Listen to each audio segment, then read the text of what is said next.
Olá, pessoal! Hoje nós vamos falar um pouco sobre a proteção do complexo dentino pulpar.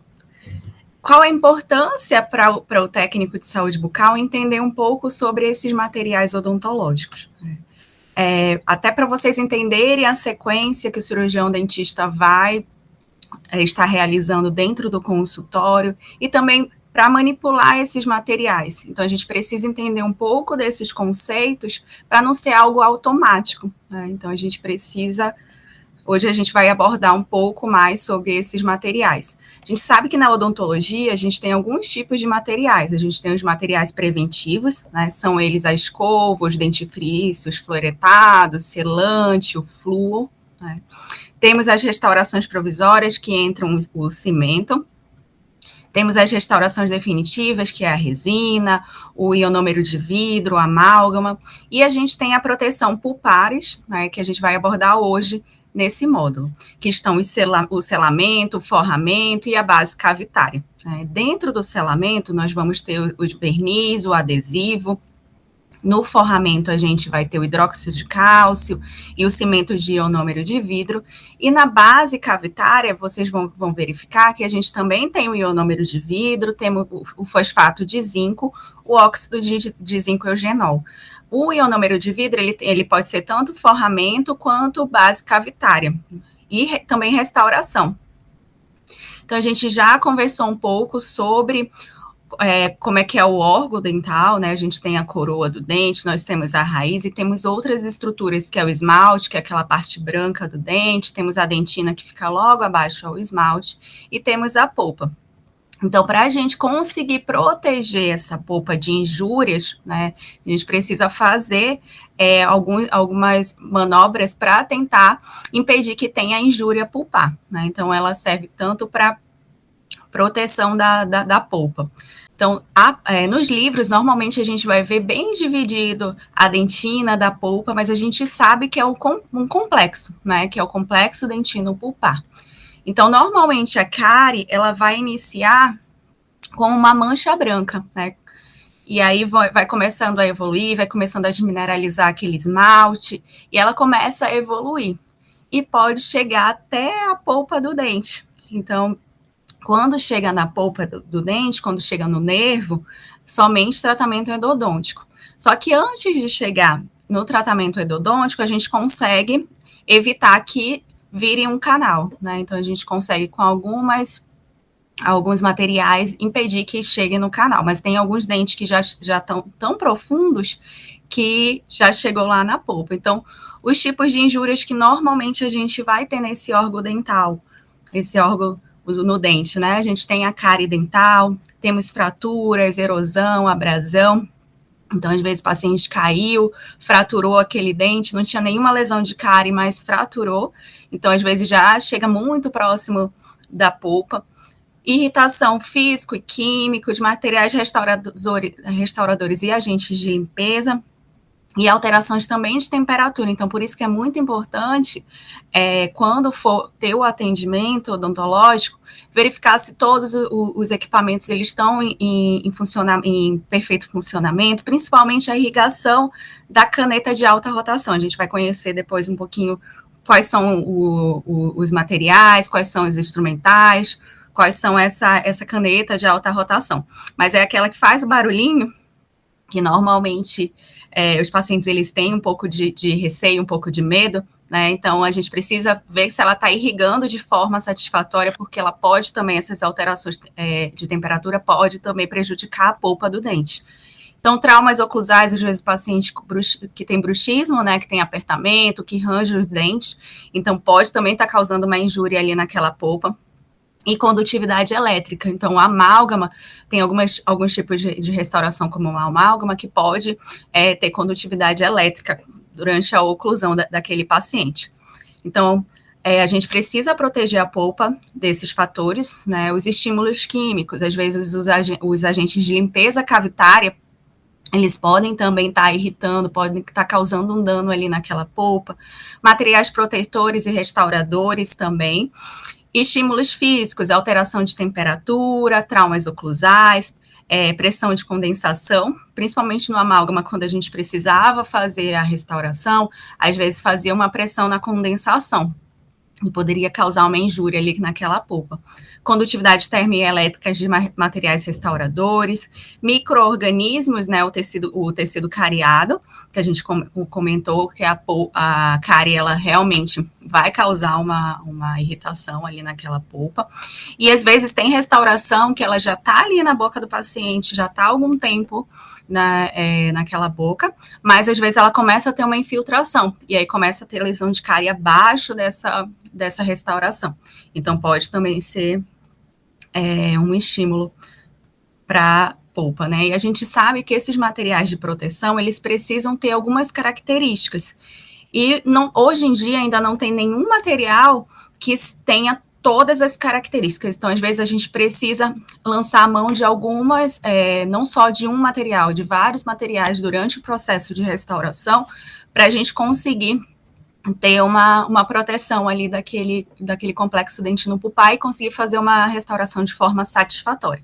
Então, essas características desse material, a gente pode ter a proteção do complexo dentino pulpar de irritações físicas e isolante térmico e elétrico, biocompatibilidade e atividade microbiana.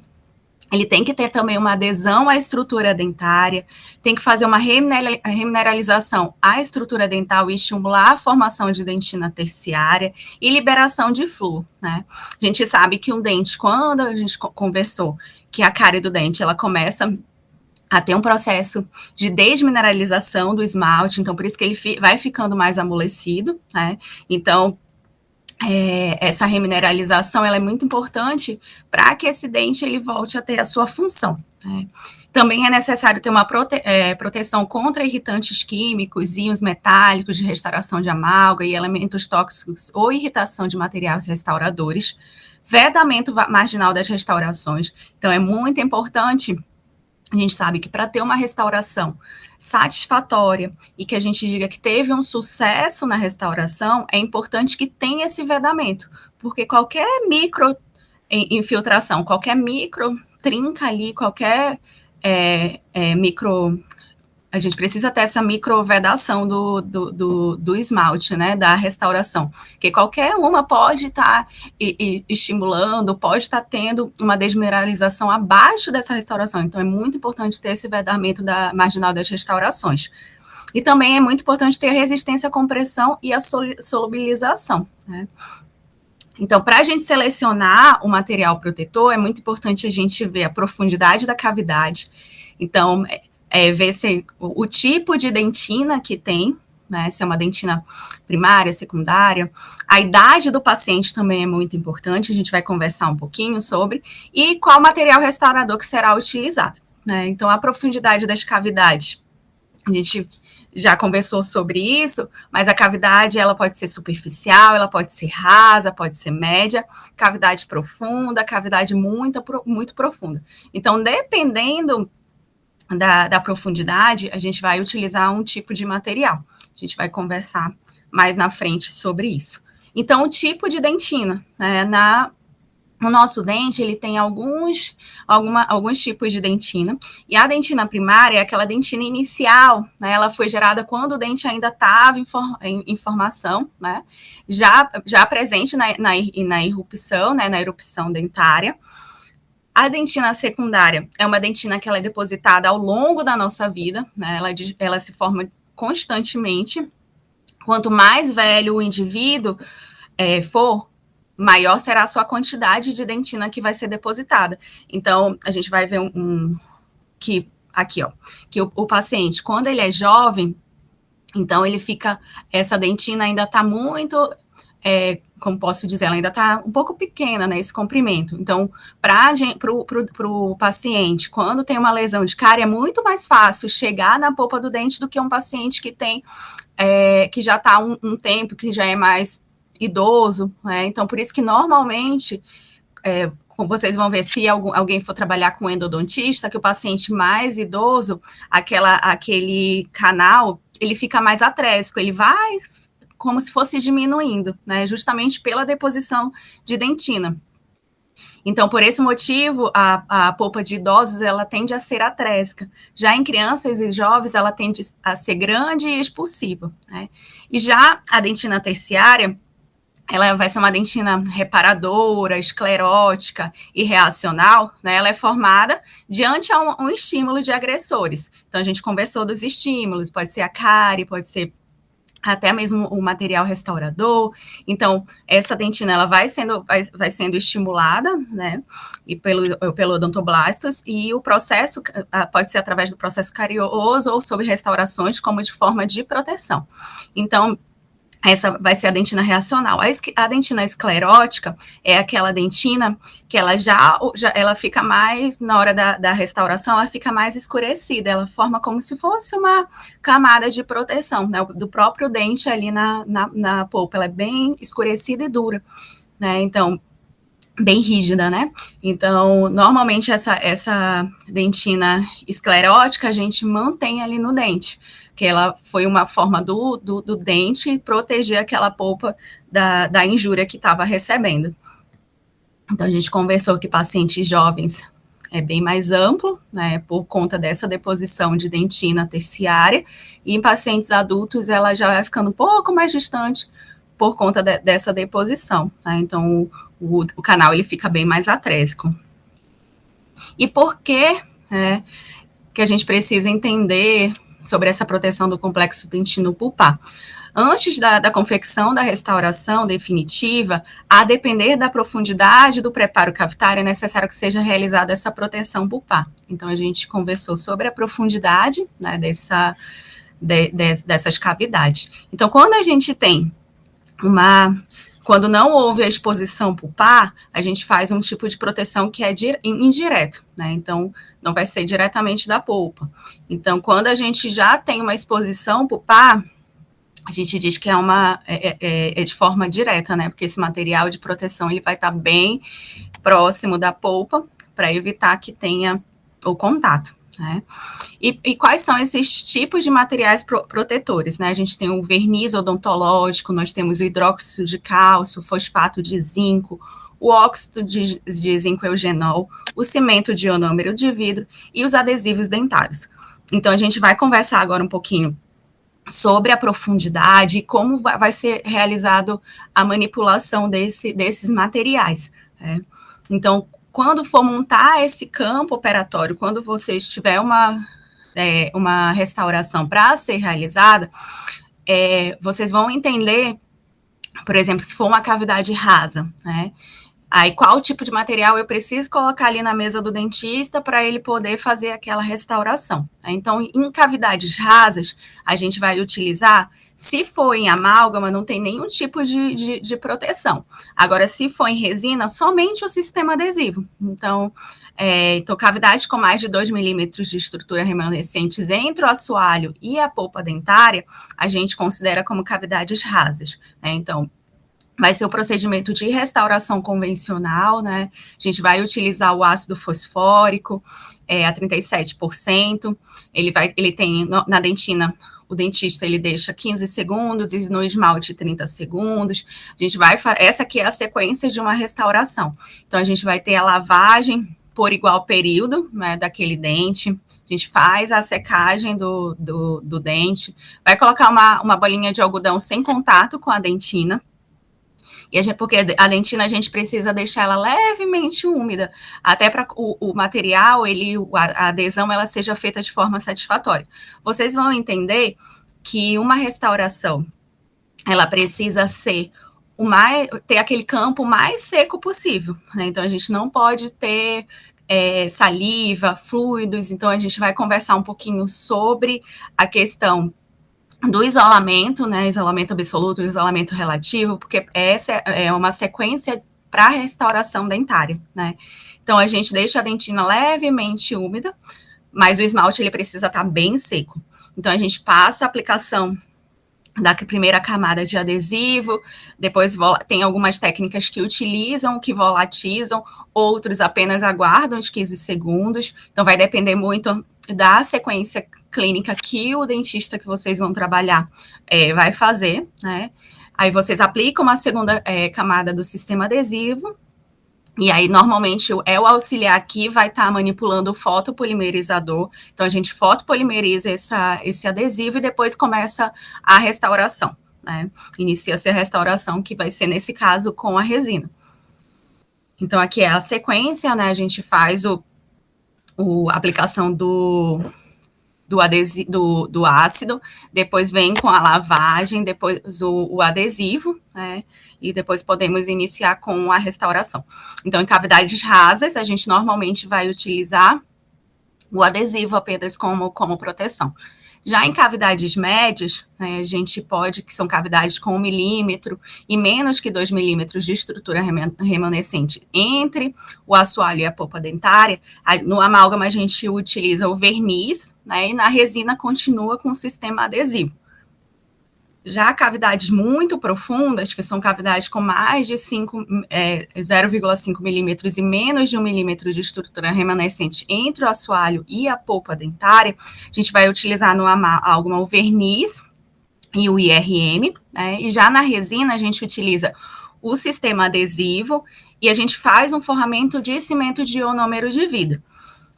Vocês vão verificar que hoje em dia tem a técnica que a gente chama de técnica minimamente invasiva, né? Então, tem alguns profissionais, tem algumas técnicas, alguns profissionais que trabalham com a minimamente invasivo, que eles já têm alguns estudos, já tem alguns artigos que falam de apenas utilizar o sistema adesivo como proteção. Mas eu vou passar para vocês o que ainda tem também na literatura, né? Então, que coloca um forramento com cimento de ionômero de vidro. Então, para a gente manipular o IRM, como é que vai ser feito? O ideal é ter uma espátula 01, uma espátula 36, uma placa de vidro, né, também. Acho que vai aparecer aqui. Então, na placa de vidro, vocês vão dispensar sobre a placa uma gota de líquido e uma colher de pó.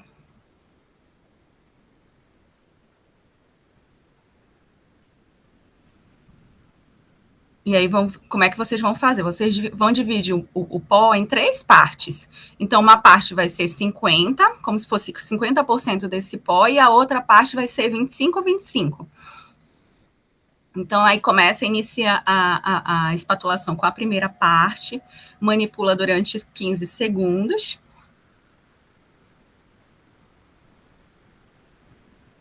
E aí, após essa primeira parte estar bem manipulada, vocês pegam o restante daquele material que estava ali na placa, né?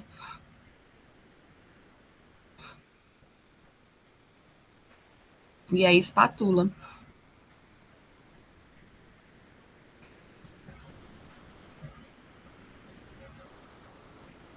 Então é interessante ter ali o eugenol, né? E aí vocês vão ver que a consistência, a massa ela deve ter um aspecto como se fosse uma massa de modelar.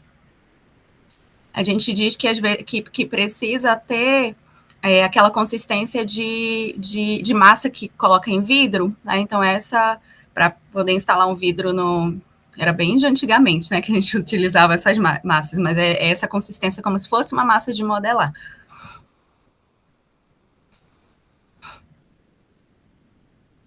Já em cavidades muito profundas, a cavidade com menos de 0,5 milímetros de estrutura remanescente entre o assoalho e a polpa, no amálgama, a gente utiliza o verniz, o IRM, que a gente acabou de ver como é que é a manipulação, mais o hidróxido de cálcio. Já na resina, é o sistema adesivo, o cimento de ionômero de vidro, mais o hidróxido de cálcio também. A gente vai ver como é.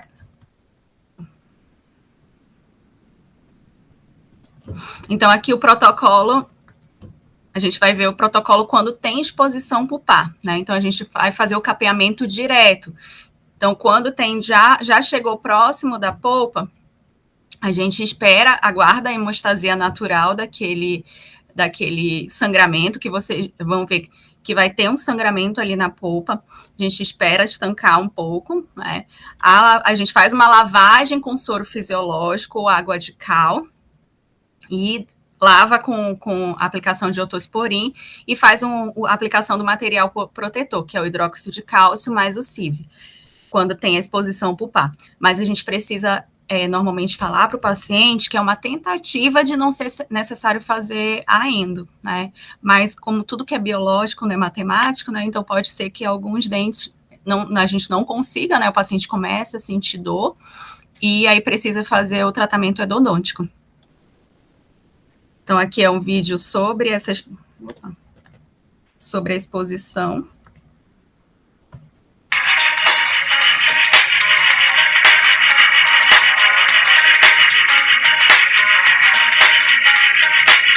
E aí é importante entender que quando tem a exposição da polpa, né, desse dente, aconteceu ali imediatamente. Aí a gente tem uma resposta um prognóstico muito bom para aquele dente, né, mas se aquela exposição já ocorreu há mais tempo, aí é tratamento endodôntico. Então a gente faz a aplicação do Dical ali, apenas compressão. Aí a gente tira o excesso.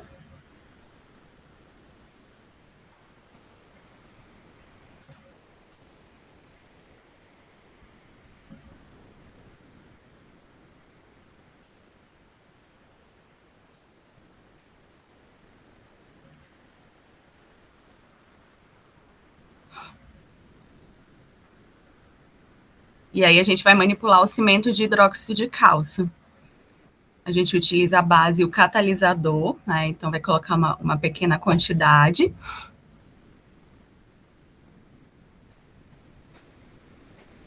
E aí tem o aplicador de hidróxido de cálcio. Aí esse aplicador de hidróxido de cálcio a gente manipula. E aí vocês vão ver que ele é como se fosse, tem uma bolinha bem na ponta dele. E aí a gente manipula com um lado e com o outro lado pega só a quantidade que a gente vai colocar ali naquele dente. Então não pode ser muito, não pode ter na cavidade. A gente coloca realmente só lá onde ocorreu a exposição pulpar.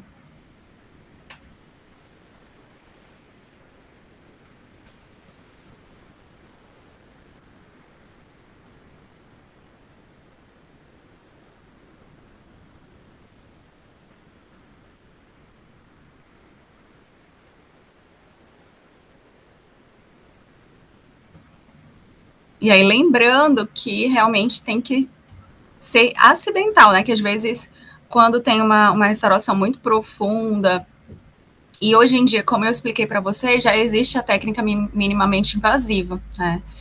Que a gente chama técnica biomimética, que aí, no caso, eles tiram aquela dentina amolecida, que é a dentina infectada, e eles deixam a afetada, que já tem vários estudos que falam que essa dentina afetada, ela tem possibilidade de remineralizar, então ela forma aquela camada do dente de proteção, né?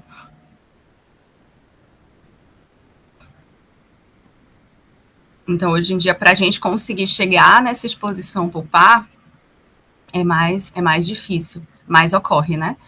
Ainda tem alguns casos que pode ocorrer. E aí, após fazer essa proteção, né, a gente vem com o material restaurador, que a gente tira o excesso, aí vai vir com o ionômero, né, de vidro, e depois vai vir com a restauração definitiva.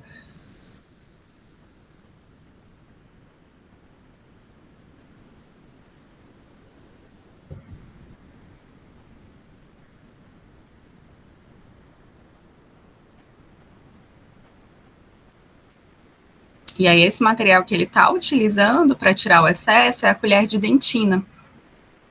Então, é muito importante, durante o kit de restauração da dentística, a gente colocar no kit a colher de dentina.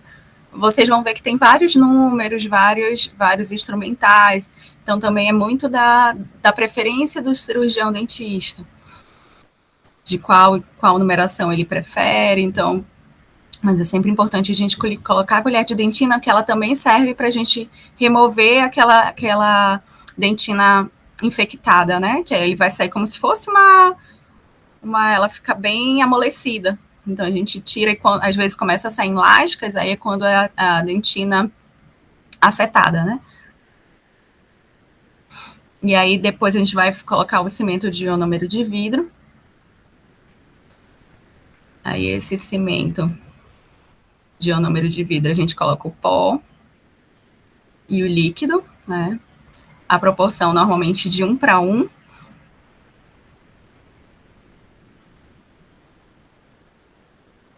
A gente pode estar manipulando tanto com espátula de plástico quanto com espátula de metal. Então a gente divide no meio, aglutina o ionômero, depois pega o restante do pó que foi colocado.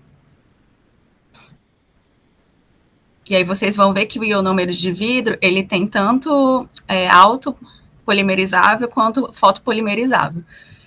E aí normalmente a gente utiliza a seringa Centrix, né? Aí tem as pontas. E aí essa ponta, essa seringa, ela consegue colocar dentro da cavidade de uma forma bem precisa, né? Então a gente vai colocando, mas pode ser tanto com a seringa Centrix quanto com a espátula, né? Então depende muito da preferência do cirurgião dentista. Então a gente faz aquela proteção ali daquela polpa. Então a gente colocou o de cal, colocou o hidróxido de cálcio, e aí vai colocar o ionômero de vidro.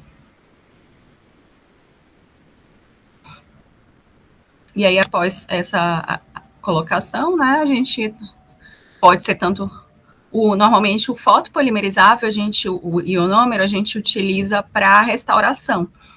E o autopolimerizável, a gente precisa a gente coloca o autopolimerizável, normalmente é para forramento.